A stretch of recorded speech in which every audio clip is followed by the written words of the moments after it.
dito nga napadpad ang lola niyo sa Avalon Park. Diba? Ang ganda.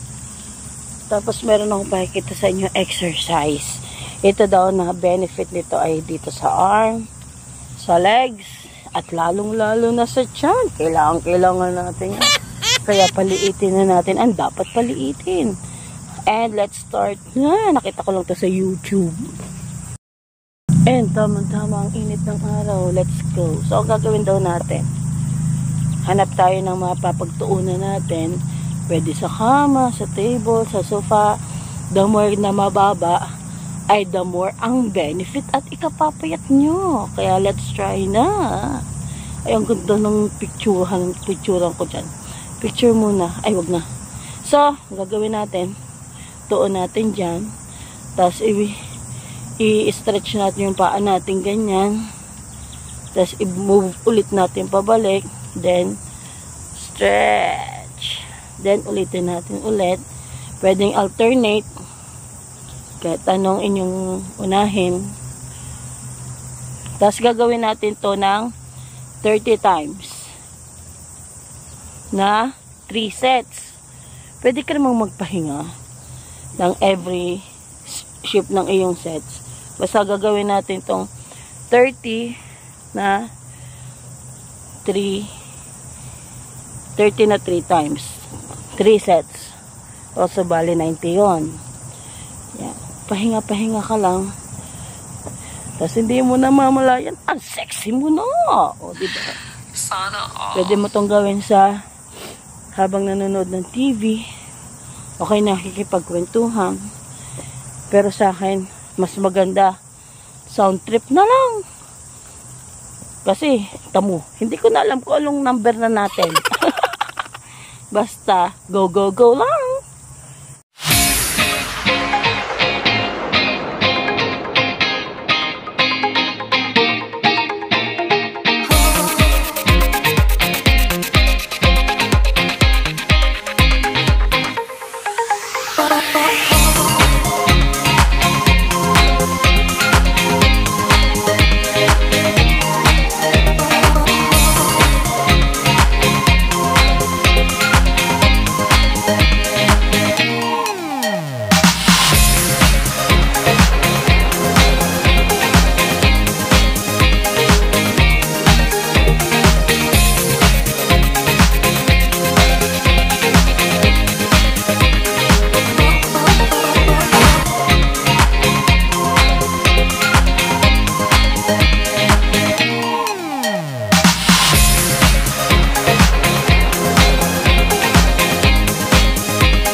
Ang result ng ating pa-walking, medyo magugulo-gulo yung ating maps. Kasi, ang dami nating dinaanan. Kasi, basta, marami tayong location. So, yan ang ating bago ngayong face. Hey! Ano ba yan? Wash. Watch face. Yan ang aking paborito. Siyempre, mukha ko yan. And ito nga yung aking isang rota. Yan, inihatid ko si Rapa Boy. Hindi pala inatid. Sinamahan dun sa magkaon dun sa mga pinsan niya para makapagpa-picture silang magpipinsan kasi it's school year na at nag-swear na sila kanila mga uniform. O, diba? Pagbutihin ng mga pag-aaral, ha?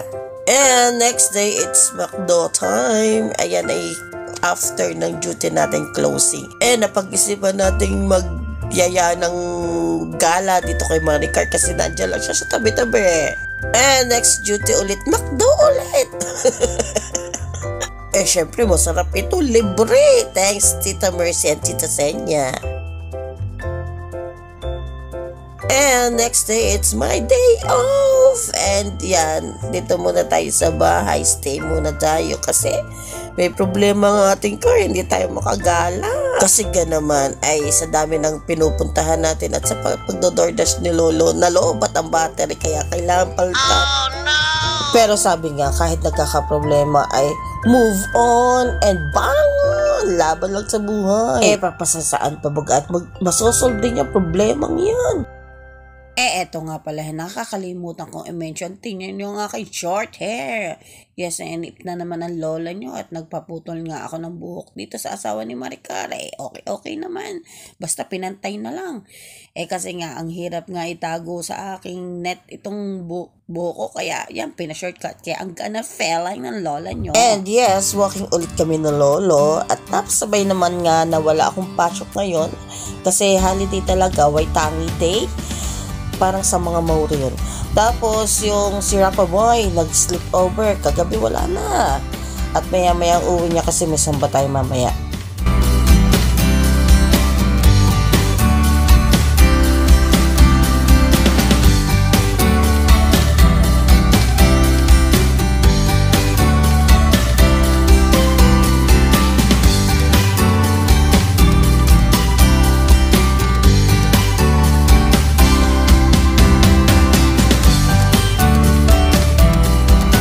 At eto nga, may nadaan na kaming bahay na may apple tree dyan sa harapan. Pero, ang galing. At mabunga talaga kahit ang baba pa niya.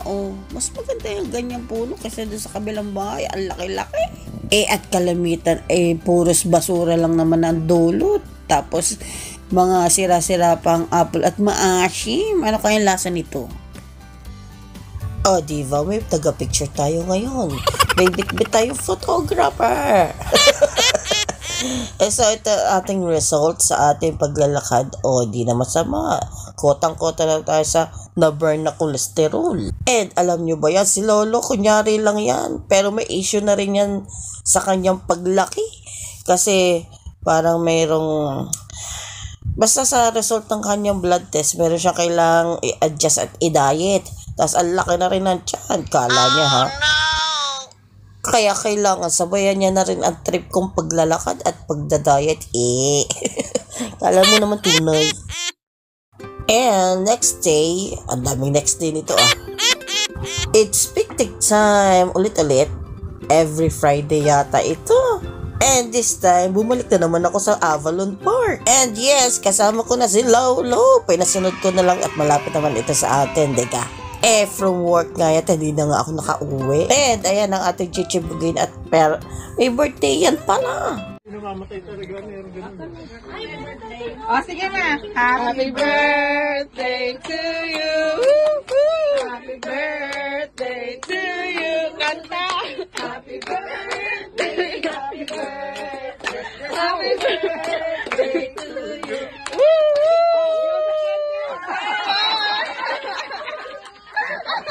Walang kamalay-malay talaga yung birthday. Siya pala yung birthday. Kasi ilang araw pa ang birthday niya. Advance. And picture-picture muna bago mag-uwian.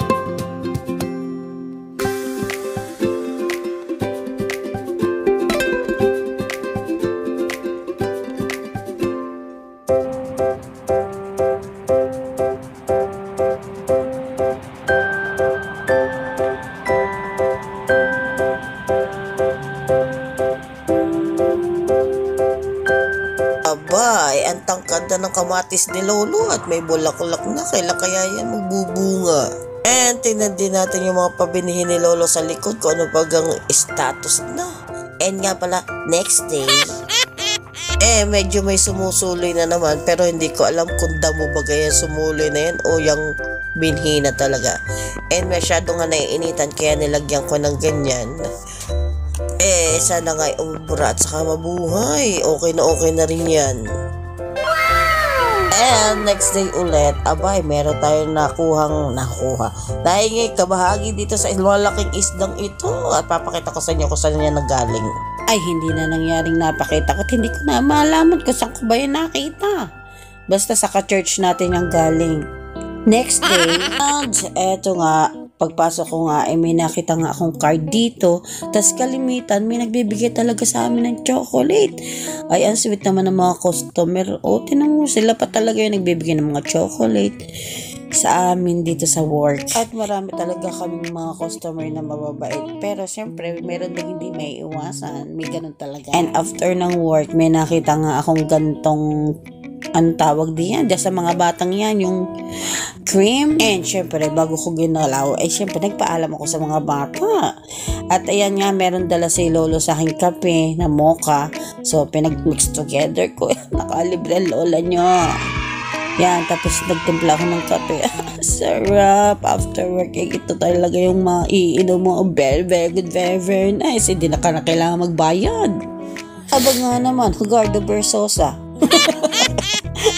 After work talaga itsura mo. And enjoy muna ang aking coffee. And that's all for today's video. Kung alam nyo lang, wala pa akong kasunod na i-edit. Bahala na.